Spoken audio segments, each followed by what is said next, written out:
Assalamualaikum warahmatullahi wabarakatuh.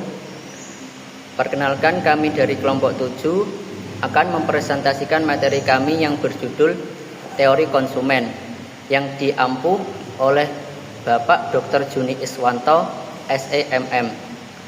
Sebelum ke materi, izinkan saya untuk memperkenalkan diri dan juga teman-teman saya. Yang pertama, saya sendiri Aris Nur Hidayat. Yang kedua, Randy Rahmadia Putra Nur Permadi. Yang ketiga, Ivanul Fata Al-Manasik. Dan yang keempat, Doni Abidin. Baik, langsung saja kita ke materinya pertama, yaitu teori konsumen. Teori konsumen. Teori konsumen merupakan cabang ilmu ekonomi yang mempelajari bagaimana konsumen membuat keputusan dalam mengalokasikan sumber daya terbatas mereka untuk memenuhi kebutuhan dan keinginan mereka. Teori ini menjelaskan bagaimana preferensi, anggaran, dan harga barang mempengaruhi pilihan konsumen. Dokumen ini akan membahas konsep dasar teori konsumen, faktor-faktor yang mempengaruhi perilaku konsumen, dan aplikasi praktisnya dalam pemasaran. Yang pertama adalah pengertian teori konsumen. Teori konsumen adalah sebuah kerangka kerja dalam ilmu ekonomi yang menganalisis bagaimana individu membuat keputusan tentang apa yang akan dibeli dan berapa banyak yang akan dibeli. Mengingat keterbatasan pendapatan dan harga barang, teori ini bertujuan untuk memahami perilaku konsumen dan faktor-faktor yang mempengaruhi pilihan mereka. Teori konsumen didasarkan pada beberapa asumsi dasar, termasuk yang pertama, konsumen memiliki preferensi yang rasional dan konsisten. Yang kedua, konsumen memiliki anggaran terbatas dan harus membuat pilihan. Yang ketiga, konsumen berusaha memaksimalkan kepuasan atau utilitas mereka. Dengan asumsi ini, teori konsumen membangun model untuk menjelaskan bagaimana konsumen membuat keputusan pembelian berdasarkan preferensi, harga, dan pendapatan mereka. Teori ini memberikan kerangka kerja untuk memahami bagaimana konsumen bereaksi terhadap perubahan harga, pendapatan, dan ketersediaan produk. Selanjutnya, 2. Prinsip dasar teori konsumer. Teori konsumen didasarkan pada beberapa prinsip dasar yang membantu memahami perilaku konsumen. Prinsip-prinsip ini meliputi 1. Prinsip utilitas. Konsumen berusaha untuk memaksimalkan utilitas atau kepuasan mereka dari konsumsi barang dan jasa. Mereka memilih kombinasi barang yang memberi mereka utilitas maksimum dalam batasan anggaran mereka. Yang kedua, prinsip marginal utility. Utilitas tambahan yang diperoleh dari mengonsumsi satu unit barang tambahan disebut utilitas marginal. Seiring dengan meningkatnya konsumsi, utilitas marginal biasanya menurun. Artinya, kepuasan tambahan dari setiap unit tambahan yang dikonsumsi semakin kecil.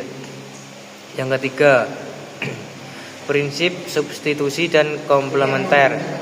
Barang-barang substitusi adalah barang yang dapat saling menggantikan seperti kopi dan teh. Barang-barang komplementer adalah barang yang dikonsumsi bersama-sama, seperti mobil dan bensin.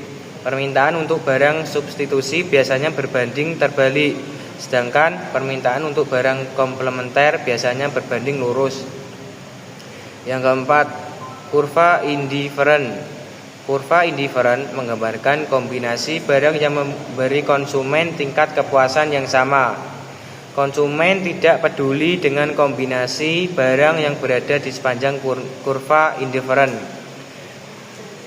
Yang kelima, garis anggaran.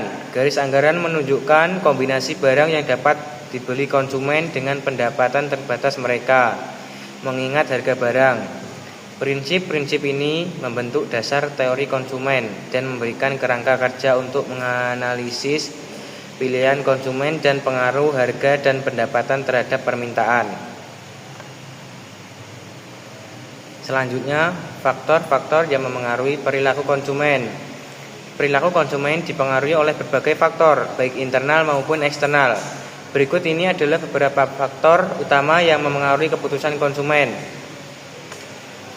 Yang pertama, faktor internal. 1. Motivasi. Kebutuhan dan keinginan konsumen merupakan pendorong utama perilaku mereka. Yang kedua, persepsi. Cara konsumen menafsirkan informasi tentang produk dan merek mempengaruhi pilihan mereka. Yang ketiga, sikap. Sikap terhadap produk, merek, dan toko dapat secara signifikan memengaruhi keputusan pembelian. Yang keempat, gaya hidup. Gaya hidup konsumen termasuk nilai-nilai, minat, dan aktivitas mereka dapat memengaruhi pilihan mereka. Baik, selanjutnya yaitu tahapan proses pengembalian keputusan konsumen yang meliputi 1. Pengenalan masalah. Proses pengembalian dimulai ketika konsumen menyadari kebutuhan atau keinginan yang belum terpenuhi. Ini bisa berupa kebutuhan dasar seperti makanan atau pakaian atau keinginan untuk sesuatu yang lebih baru atau lebih baik. Yang kedua, pencarian informasi. Konsumen mencari informasi tentang produk atau jasa yang memenuhi kebutuhan atau keinginan mereka. Mereka dapat mencari informasi dari berbagai sumber seperti teman, keluarga, iklan, atau internet. Yang ketiga, evaluasi alternatif. Konsumen mengevaluasi berbagai pilihan yang tersedia, membandingkan fitur, harga, dan manfaat masing-masing. Mereka mungkin membuat daftar pendek dari pilihan yang paling menarik. Yang keempat, keputusan pembelian. Konsumen membuat keputusan untuk membeli produk atau jasa tertentu. Keputusan ini dapat dipengaruhi oleh berbagai faktor seperti harga, kualitas, merek, dan ketersediaan. Yang kelima, perilaku pasca pembelian. Setelah pembelian, konsumen mengevaluasi kepuasan mereka dengan produk atau jasa. Mereka mungkin merasakan penyesalan pembeli atau merasa senang dengan pembelian mereka. Pengalaman ini dapat memengaruhi pembelian di masa depan. Proses pengambilan keputusan konsumen dan bervariasi tergantung pada kompleksitas pembelian dan faktor-faktor individu. Namun, model ini memberikan kerangka kerja umum untuk memahami bagaimana konsumen membuat keputusan pembelian. Selanjutnya, peran konsumen dalam perekonomian. Konsumen memiliki peran yang sangat penting dalam perekonomian. Mereka adalah penggerak utama permintaan dan produksi. Perilaku konsumsi konsumen secara langsung memengaruhi pertumbuhan ekonomi dan kesejahteraan masyarakat. Peran konsumen dalam perekonomian meliputi yaitu yang ke-1, membuat permintaan. Konsumen adalah sumber utama permintaan barang dan jasa dalam perekonomian. Permintaan konsumen menentukan apa yang diproduksi dan dijual oleh bisnis. Yang kedua, memengaruhi penawaran. Permintaan konsumen juga memengaruhi penawaran, mendorong bisnis untuk menghasilkan barang dan jasa yang paling dimintai oleh konsumen. Yang ketiga, menggerakkan inovasi. Konsumen dapat mendorong inovasi dengan mencapai produk dan jasa yang lebih baik, lebih murah, atau lebih inovatif. Yang keempat, membuat keuntungan bagi bisnis. Konsumen adalah sumber pendapat utama bagi bisnis, dan keuntungan bisnis membantu mendorong pertumbuhan ekonomi. Memahami peran konsumen dalam perekonomian sangat penting untuk membanggakan kebijakan ekonomi yang berkelanjutan dan meningkatkan kesejahteraan masyarakat. Baik, selanjutnya aplikasi teori konsumer dalam pemasaran. Teori konsumen memiliki aplikasi praktis yang luas dalam bidang pemasaran.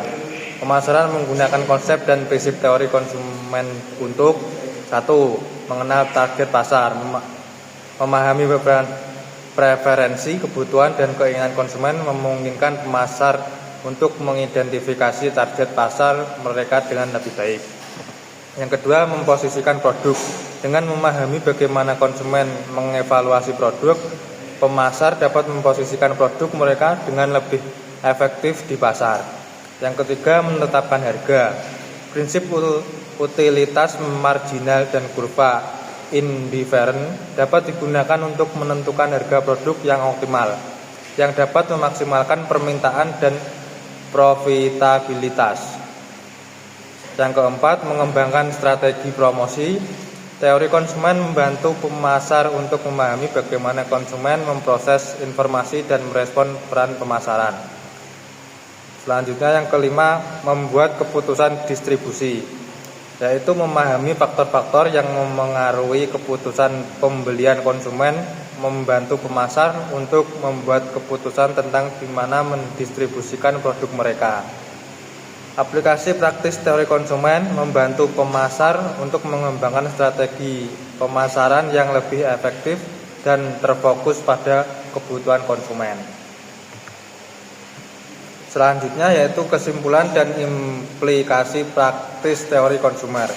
Teori konsumer merupakan kerangka kerja yang penting untuk memahami perilaku konsumen dan pengaruhnya terhadap perekonomian. Teori ini memberikan pemahaman tentang bagaimana konsumen membuat keputusan pembelian, faktor-faktor yang mempengaruhi pilihan mereka, dan aplikasi praktisnya dalam pemasaran. Implikasi praktis dari teori konsumen meliputi 1. Pentingnya memahami konsumen, yaitu bisnis perlu fokus untuk memahami kebutuhan, keinginan, dan perilaku target pasar mereka. Ini memungkinkan bisnis untuk mengembangkan produk dan jasa yang lebih sesuai dengan kebutuhan konsumen. Yang kedua, menyesuaikan strategi pemasaran, yaitu strategi pemasaran harus disesuaikan dengan preferensi dan perilaku konsumen. Pemasaran harus menggunakan teknik dan saluran yang efektif untuk mencapai target pasar mereka. Yang ketiga yaitu meningkatkan kualitas produk dan layanan, yaitu bisnis perlu secara terus-menerus meningkatkan kualitas produk dan layanan mereka untuk memenuhi ekspektasi konsumen. Baik, mungkin itu saja dari kami. Bila ada kesalahan, saya mewakili teman-teman minta maaf dan terima kasih atas perhatiannya. Assalamualaikum warahmatullahi wabarakatuh.